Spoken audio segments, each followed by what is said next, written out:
So if your idea is to come for sex and for drugs, that is not the right place. And AFA is not the right place for you.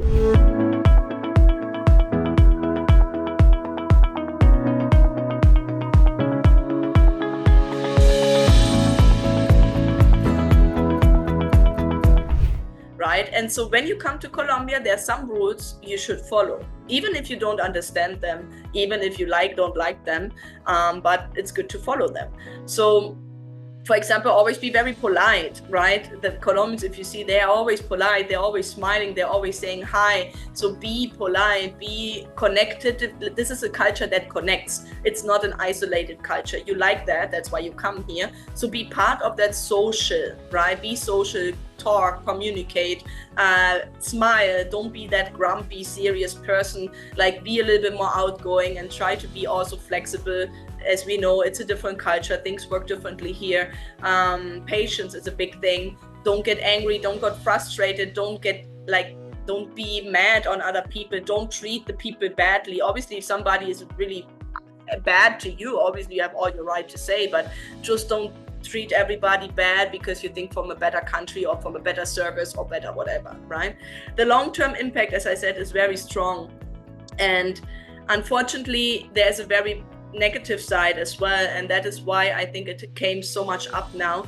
There's the movement of passport bros, there's a lot of sex tourism, there's a lot of we're going to a country, party and do drugs. I think that is where the biggest problem is, and where most Colombians get really pissed, because there was such a bad history in the past, right, about the drug war. So many people died in this war and are still dying in this war, and basically all Colombians have family members who died because of it, and it's not a long time ago. So if you come here and party, do drugs, sex, and you think you can be the king with your dollars or your whatever money you're using, currency you're using, right? That is not the right attitude. And that is, I think, that what has happened a lot. And that is why I think it is changing a little bit. And you have to be careful. We have to be careful when we come into the country. We want that has a positive impact, right? Nothing will be perfect. There will be always an impact but we can be as conscious about as possible. So if your idea is to come for sex and for drugs, that is not the right place. And AFA is not the right place for you. Go somewhere else, do something. If you want to do sex, there are services that provide that. There are prostitutes, there are working girls. It's legal, but you have to be also like, why would you just do tourism to get sex? I mean, everybody is free to do what you want to do, but as I said, be mindful about what you're doing. And sometimes, or some guys know that they can go out with a very young woman. Guys, there is a difference on what I can do and what I should do, right? I can do party every day and get drunk every day and go crazy every day, but should I do it? No. Why? Because it's not good for my body, it's not good for my health, it's not good for my environment. No. I could, I don't know, jump out of the window. It's a stupid example. Should I? No. Like, you can date a woman 30 years younger than you. Should you? No. Why? Because sometimes there might be some reasons why it is necessary, but most of the times it's really not. And then you guys complain, oh, she's taking money from me, or she's there for the wrong reasons, or she just used me, my heart is broken.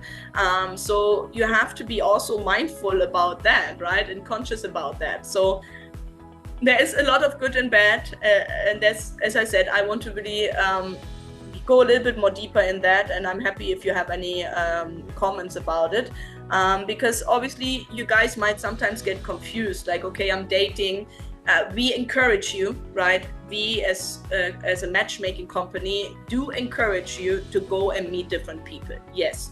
That's why we do the tours, that's why we do the speed dating, that's why we're setting you up on different dates with different people. Why? Because first of all, some of you don't have the skills to really date that much. You haven't dated, you don't know how to talk to a woman, you don't know how to present yourself. There is a different language, so you have to practice a little bit, right? So a couple of dates, You need to practice, especially some of you have been out of the dating game for a long time. You have been divorced for 20 years, you know, and you haven't been dating a long time. So you do need to practice. That's one reason. The other reason is you don't know the culture, you don't know the women, and you don't know the different personalities. So especially when you're new, it's good to date a little bit. And also, I also encourage always to get to know the person for a couple of weeks and months, because you're not going to know that person in 1 week. So that's why we encourage you to talk to different people, date different people, and then commit to that person, to one person at some point, and start that relationship.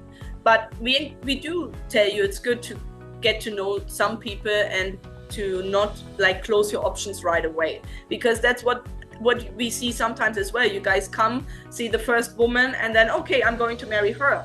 And no, you need to get to know her first, right? Maybe she's not compatible with you in the long term. It's very difficult to get to know a person, really to know how compatible you are long term. You have to get to know the personality, the friends, the family, the love languages, the past, the future, the money mindset, what she wants with finances, what you want with finances. There's so many things you have to talk about before you can decide that you really are the one for the other, right? You might have chemistry, you might have a great connection, but you have to give it time.